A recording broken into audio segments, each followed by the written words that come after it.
Askotan esaten dugu bai, baino nola, bai, baino zer gehiago eginez, ezta? Eta galdera horri modu askotara erantzun dakioke.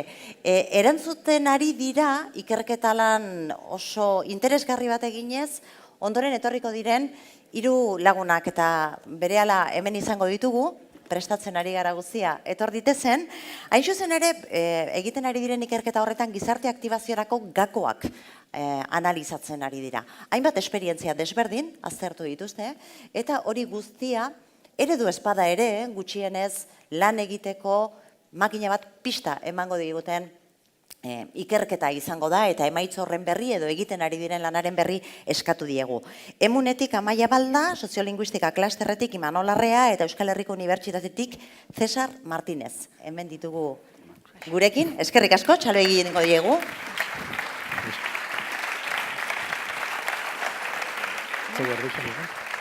Behatziak eta laurdenetan txaloik ez egitea onartzen da, hemendik aurrera ja ez, orain ja beti egin behar da txalo, bai? Bale, oso ondo. Zer esan dute, asko gustatu zaigu jarri diozuen ponentzia honi edo jarri zaion izenburua, ez da? 2+2 ez direnean, hor zerbait gertatzen da, magia bat gertatzen da, txinparta bat ateratzen da, eta txinparta horri begiratu diozuezuek, zer gertatzen den zehazki. Ordu erdi gutxo gera bera, magia hori hemen denon aurrean azaltzeko. Eskerrik asko. Oso eskerrik asko. Basaiatuko gara, tarte labur honetan, ahalik eta argien azaltzen, ez da, zertan den hau kontu hau. Nire hau Imanol naiz, eta hemen dauzkazue Amaia Emunetik, eta Cesar Martínez EHU-tik. Pixka bat irudikatu nahi genuen proiektu hau soziolinguistika klusterretik ari gara lantzen, eta proiektuaren klustertasuna edo, ez da, bazkideak, unibertsitatea eta bulegua gehi administrazio publikoa ero garelako parte proiektu honetan. Beraz, gaur gu 3 gaude hemen, baina jende gehiago ere ari da proiektu honetan. Hain zuzen ere, Gipuzkoako Foru Aldundiak laguntzen du proiektu hau, babesten du eta bultzatzen du, eta baita ez bakarrik dirutan, baita parte hartze teknikoarekin ere, eta baita Eluiar, Topagunia eta Donostiako udala ere, hain zuzen ere guztiak klusterreko bazkideak. Eta honetaz gain, jende gehiago ere badiardu parte hartzen honetan, ez da, eta gero esplikatuko dugun bezala, oso garrantzitsuak dira guretzat gaur erakutsiko dizkizuegun hasierako emaitza hauetan, Tolosako Galtzaundi Euskara Taldia, Arrasateko Geike, Euskalgintza biltzen duen erakundia, eta Eibarko Akebai ere. Proiektu honetan, 2 galdera jarri genizkion, 2 oinarrizko galdera geure buruari, eta alde batetik zeintzuk dira gakoak gizartean aktibazioa lortzeko, eta beste alde batetik ze metodologia erabili dezakegu tokian tokiko herritarren artean euskararen erabilera gora egin dezan aktibazio hori lortzeko, ezta? Eta gaur batez ere lehenengo galderari hasierako behintzat erantzun bat ematen saiatuko gara. Proiektua hauxe da, oraindik ez da bukatu proiektua, beraz urte bukaeran edukiko ditugu ja emaitza osoagoak edo, bigarren galderari ere ja erantzun bat emateko saiotan ari gara eta lehenengo urtean egin genuen 2016an hartu genituen 5 esperientzia gizarte aktibazioan ustez behintzat arrakastatsuak izan zirenak, ez bakarrik euskararen alorrean, baizik eta bestelako alorretan ere, eta horra aztertu genuen, bertako partaideak eta zertuta, elkarrizketatuta, aztertu genuen zeintzuk izan ziren esperientzia horiek arrakasta izateko, zeintzuk izan ziren gako nagusiak, ezta? Horien artean, hor dauzkazue izenak, ez ditut denak banan-banan izango, baina euren parte hartzea ere oso garrantzizkoa izan da, ezta? Eta iaz eta aurten ari garena da detektatu ditugun gako horiek ikusten nola landu ditzakegun benetan esperientzia praktikuetan, ezta? Eta horretarako ari gara Tolosaldean Galtzaundirekin batera eskualdera zabaltzeko eta Tolosaldeko euskararen maila eta sortzeko lan horretan nola aplikatu daitezkeen ikusten gako horiek, eta Arrasaten ere, Arrasateko euskalgintzaren maila eta orain geike dan horrekin ere berdin, ezta? Gako horiek nola aplikatu, ze garrantzi, ze metodologia lortu dezakegun ikusten, ezta? Eta aurten, lehenengo emaitzen aurkezpen honen ondoren, uda ondoren, iristeko asmoa daukagu azkenengo emaitzetara, ezta? Eta honekin, Cesarri emango diotitza, herrigintzaren magiaren inguruko detaile gehiago emateko. Bai, bueno, puesten eszena oso landuta daukagu, Imanola, ni hemen, gero Amaia erdigunean. Niri dagokit, apurtxu bat, prozesu honen baitan, kontzeptu batzuen lanketa egin dugu, referentzia kontzeptu bakoitzaren eskutik ere, referentzia teoriko batzuk eta manejatu ditugunak, apurtxu bat labur, hoien berri emotea. Eta gero ja Amaiaren esku etorriko da, orain arte identifikatu ditugun aktibaziorako gako hoiek zeintzuk izan diren, eta bakoitzaren nondik norakoa ere.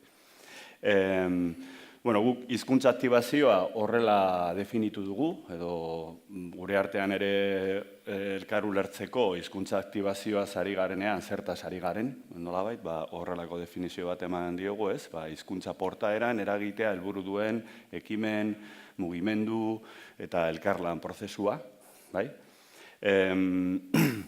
Eta beste kontzeptu garrantzitsua bilakatu zaiguna, edo nola irudikatzen dugun, beti ere, printzipioz gurego eta teorikoetan, eta prozesu hori, hizkuntza aktibazioarena, kontzeptu zentrala baita be talde eragilea.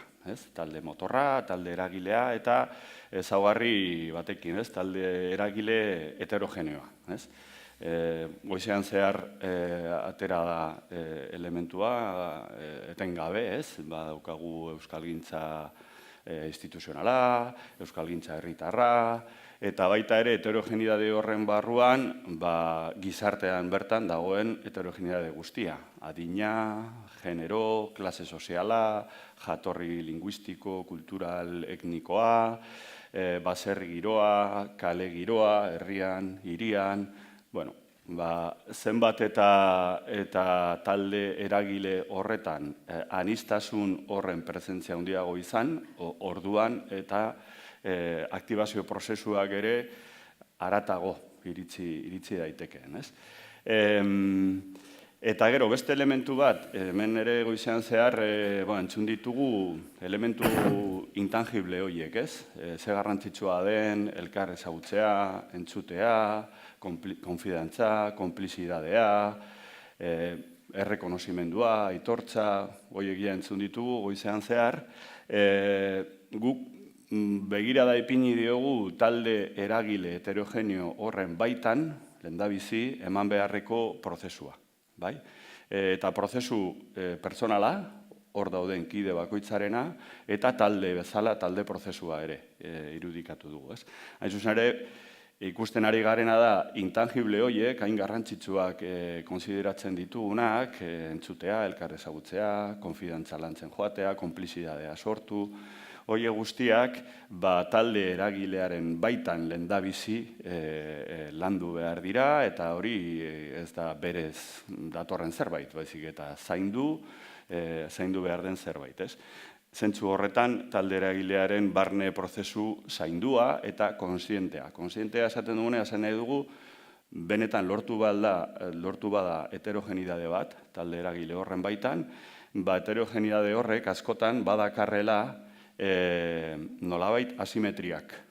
Ahots guztiak ez direla berdin entzuten, berdin konsideratzen, adinaren arabera, generoaren arabera, euskararekiko loturaren arabera, eta beraz, asimetria horiek berproduzitzen baditugu talde eragilearen baitan, orduan desiatzen dugun konfidantza, konplizidade, horre guztiak ez dira etorriko.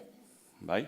Beraz, aipatu dira hemen ere aurreko mainguruan, herrietako talde bilkurak eta bar, bilkura horiek, solasaldi formal horiek bilerakoak eta informaletan nola elkarrentzuten garen, nola hurbiltzen garen, nola saiatzen garen ulertzen besteen ere zailtasunak, ahultasunak, beldurrak, horre guztiak nola noski guztien ekarpena modu berdinean konsideratzen dugun.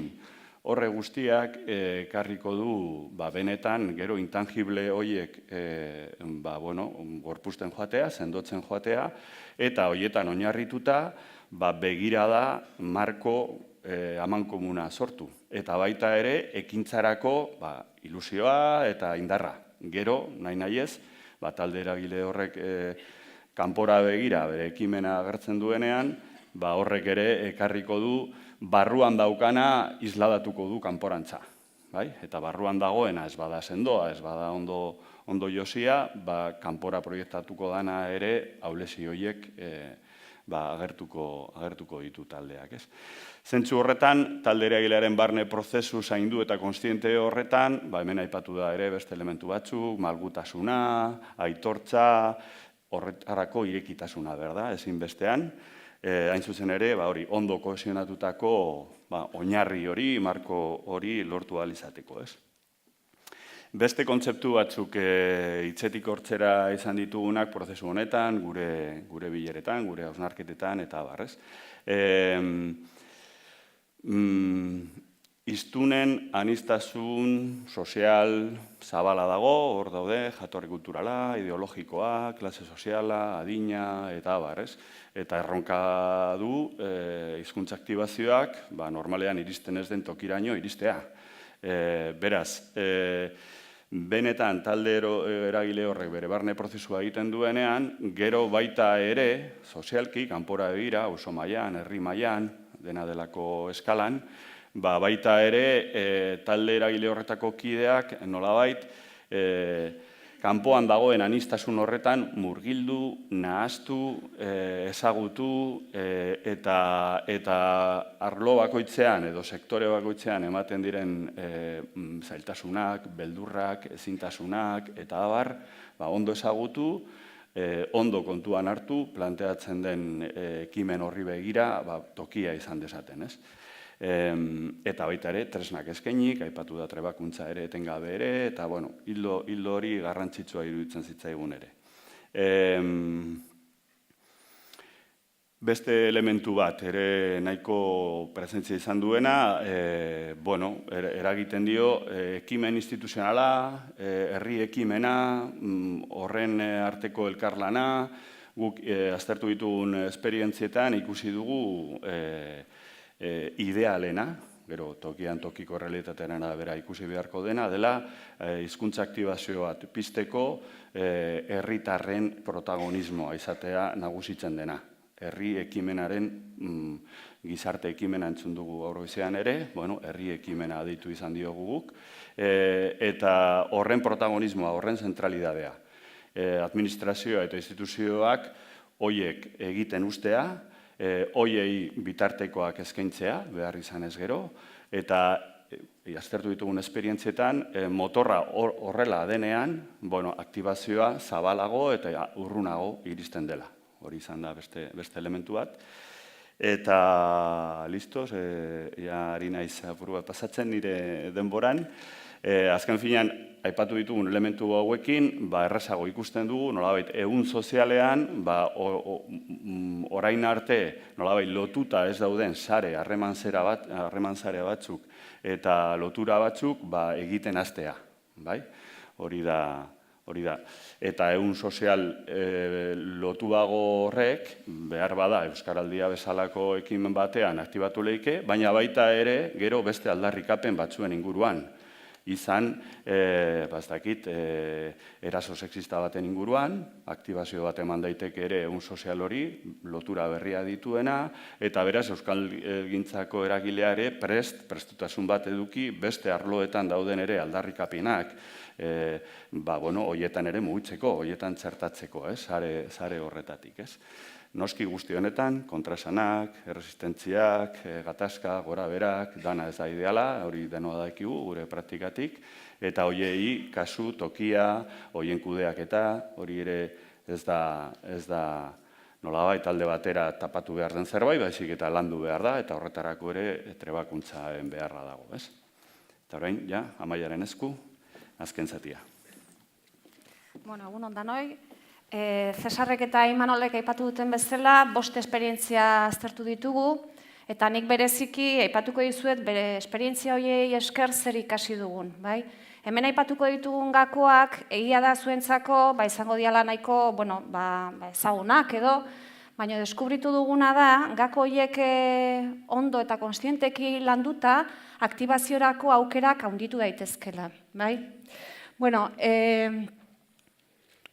11 gako ekarri ditut onara, 11an zera bildu ditugu. Lehenengoa da behar sozialarena, ikusi dugu 5 esperientzia horietan, guztietan egontzala asetu nahi zan behar bat, bai? Egoera bat hobetu nahi zan, irauli nahi zan, eta horri begira jarri da jendea mugimenduan, elkartu eta zerbait eraikitzen. Alde batetik izan da genero berdintasuna, emakume mundu martxaren kasuan, herrigintza izan da herriolaren kasuan, herritarren parte hartzea sustatu nahi izatea, txakunen eta egian euskeraz bizi nahi dugulakoren kasuan euskera eta euskaren erabilera, eta astran kultur sorkuntza. Orduan beti egonda behar sozial bat asetu nahi zana. Gaur egun gure buruari egin behar diogun galdera, eta euskerari dagokionean da, ia ze behar somatzen duen jendeak gaur egun euskerari dagokionez, bai? Sasoi batean, oin dela, hainbat urte dana zegoen egiteko, hezkuntza arloan, komunikabide arloan, aisialdiaren arloan, lan munduan, eta gaur egun ere gauza asko dauzko egiteko, baina egia da, egitura asko sortu direla, jende asko gabiltzala euskeran erabilera sustatzen, eta egin behar diogun galdera da, zein dan asetu behar dugun beharra. Ze beharrik ez bada somatzen gizartean, nekez aktibatuko du jendea horren bila. Orduan, kasu horretan, beharrak ikusarazi eta estimulatzea dagokigu guri, eta diskurso bat eraikitzea, pixka bat, propio bat eraikitzea, behar hori azaleratzeko. Bigarren gakoa, oinarri teorikoa izan da, 5 esperientzia horietan, egia da, ekintza garatu direla, baina ondo arduratu dira arlo teorikoa edo ideologikoa ere horretan jazten, bai? Jo dute hainbat iturrietara, parte hartzeari dagokionez, telpak, arlo soziolinguistikoa, asko edandare zeratatik, alderdi teoriko hortatik. Eta, importantea dare ekintza, eta marko teoriko horiek ondo elikatzen eta uztartzen joatea. Esperientzia guztietan aipatu digute, ibilbidea bera izan dela oso ezitzailea eurentzako, bai? Azkenean, ekintzak sortu dira, harreman asko sortu dira, ezagutzak trukatu dira, ideien bat trukatze horretan, azkenean, oso ezitzailea izan dela emandako pausoak. Hirugarren gakoa, balioa eta bizioa, ikusi duguna da bestaldetik esperientzia horietan guztietan, oinarrian, balio batzuk zeudela. Eta importantea dela, gogoeta egitea, aniztasuna dagonean talde horietan, ze baliorekin jardu nahi dugun. Adibidez, egian euskeraz bizi nahi dugulako, aipatzen zen, irribarrea, parte hartzea eta sormena azala bilatu nahi zutena, mundu martxan kultura aniztasuna, alduntzea eta parte hartzea, azala bilatzen zutena, aniztasuna eta alderdikeriarik ez, txakunen kasuan, herriolan iraunkortasuna, parte hartzea euskalduntasuna eta elkartasuna, eta, astran asko sortzailea euskalduna, feminista, irabazi asmorik gabekoa, parte hartzailea, eta bai. Orduan, garrantzitsua da, ze baliorekin jardu nahi dugun garbi eukitzea, bai? Eta esperientzia gehienetan aipatu digutena da, batzutan erronka handia jartzen dizkigula gure buruari, baina denek aitortze zuten ametsaren zati bat behintzat egi bihurtu zala, eta hori ere harrotasunez bizi zutela.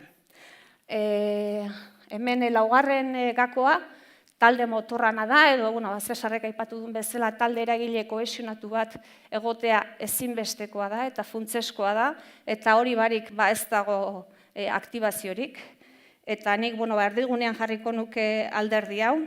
Proiektuaren euskarri izango den talde bat beharrezkoa da, 3 edo 8 pertsonez osatuta, hori ja erakunde proiektuaren arabera, trakziolana egin, proposamenak egin, jendearekin egon, harremanak sortu, sareak sortu, egiteko horiek dauzka talde eragile horrek, eta guztietan aipatu digutena da, pertsona horiek ezaugarri jakin batzuk izan dituztela, bai? Oso zaila da, aipatu duan ezaugarrietan alde batetik dago gogoa, indarra, ausardia, ilusioa, sormena, harreman berriak eraikitzeko prestutasuna egondan jendea, umorea, astan asko erabilidan alderdi bat, konbentzimentua eta abar. Urrengo gakoa egitura irekiak eta horizontalak. Saiatu dira norbanakoak erakartzen, elkartetara joaten eta jendea gehitzen proiektuetan. Erabakiguneak irekitzen saiatu dira, eta honek ekarri duena da azken finean identifikazio eta konpromiso emozional handiagoa lortzea egitasmoekiko.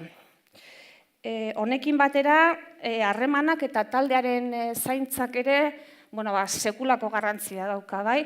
Eta hemen igual hainbestez egin dugunetik, baizik eta ikasi dugunetik aipatu beharko genuke, bai? Ez dakit hain ondo lantzen dugun alderdi hau, baina bai konturatu gara hemendik aurrea hobeto landu behar den alderdi badala.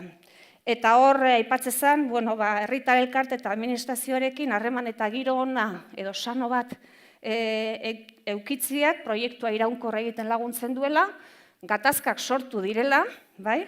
Eta gatazka batzutan sortu behar dira, ze proiektua eraikitzeko eta garatzeko beharrezkoa izaten da, eta aipatzen zuten, alde batetik esperientzia sostengatzeko indarrak neurtzea komeni dela, txandakatzea jendea, ordezkatzea jendea, ze urte askoan, azkenean nekea pilatu jendia, orduan importantea dela txandakatzea, personen eta proiektuen bizitza zikloak errespetatzea, eta horrekin batera, lasai uneak eta tira egiteko uneak ondo kudeatu behar direla, ezin da etengabe eferbestentzia batean egon.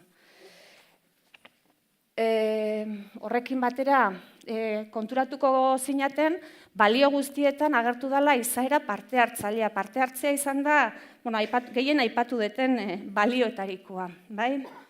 Egia da, prozesu iraunkorrak dianean, nekeza dela eustea proiektuari. Krisi momentu asko bizi izan dituzte, egitasmo hauetan bebai, eta aipatzen dana da, guk ikasi duguna proiektuei eusteko, lagungarria izan dela alde batetik persona batzuen perseverantzia, Arzaren kasuan, aipatzen zen. Egian eta herriolan aipatzen zen, ekintzen bidez eta saletasunen bidez eta egunero egiten dugun gauza errezoietatik asko zerrexagoa dela jendea engantzatzea, eta ez bakarrik guri gustoko zaizkigun gauzetatik. Baliabideak ematearen aipatzen zen mundu martxaren kasuan, etorri berriek batzaukatelako bidaiak egiteko, erreztasunak emateko baliabideak ematea, parte hartzea bera erabakitzailea izan behar dela, eta ez dekoratiboa, hori asko azpimarratze zuten. Neri asko gustatzen zaidan beste bat, parte hartzen maila ezberdinak onartu eta sustatu behar ditugula, behar ditugu proiektuetan, talde motorrean egongo dian pertsonak, ekintzak antolatuko dituztenak, baina ekintzetara joango den jende ere behar dugu. Eta orduan, hori pixka bat aitortzearena eta sustatzearena parte hartzen maila ezberdinak. Eta gero, asko laguntzen du, herriari begira sinesgarritasuna eta referentzialtasun bat lortzea. Eta azkenik, eta goizean zehar ere hainbatetan aipatu dena, babes soziala eta ekonomikoa oso garrantzitsua da, proiektuei eusteko. eta, bueno, tentsio eta gatazkak sortzen dien askotan, administrazioarekin, edo herritarrekin, edo elkarte batzuekin, eta, bueno, horiek mahai gainean jarri, eta tentsio horiek, bueno, gutxitzeko aukera dauzkagula. Eta azkenik, bueno, aipatuko ditut oso labur, helburu ausartenare aipatu dute, bueno, garrantzitsua dela, indarra lehen aipatu duten horrekin, eta amets bat eukitzea eta bizio bat eukitzearekin. Komunikazioa, enbetetan aipatzen duguna, baina oso gutxi praktikatzen duguna, eta gure ekintzetan fokoan oso gutxi lantzen duguna, aipatzen zen alde batetik bazkideekin, eta barne komunikazioa oso ondo landu behar dela, baina gero gizartearekiko ere kanalak zabaldu behar ditugula, behatu egin behar dugula, entzun egin behar dugula gizartea, eta mezuak bidali, eta gero nire igual, gehien gustatu zaidanetako bat, espazioak konkistatzearena, hori emakumeen mundu martxatik, ikusi dugu eurak kalean egiten dituztela ekintzak, kalera ateratzen dituzte ekintzak, aipatzen zuten ekintzak kalean gorpuzten direla, sozializatu egiten dituztela horrela gaiak, kalera ateratzen dituzte eta ikusgarri egiten dituzte. Orduan, baiotxek gakoak. Eskerrik asko.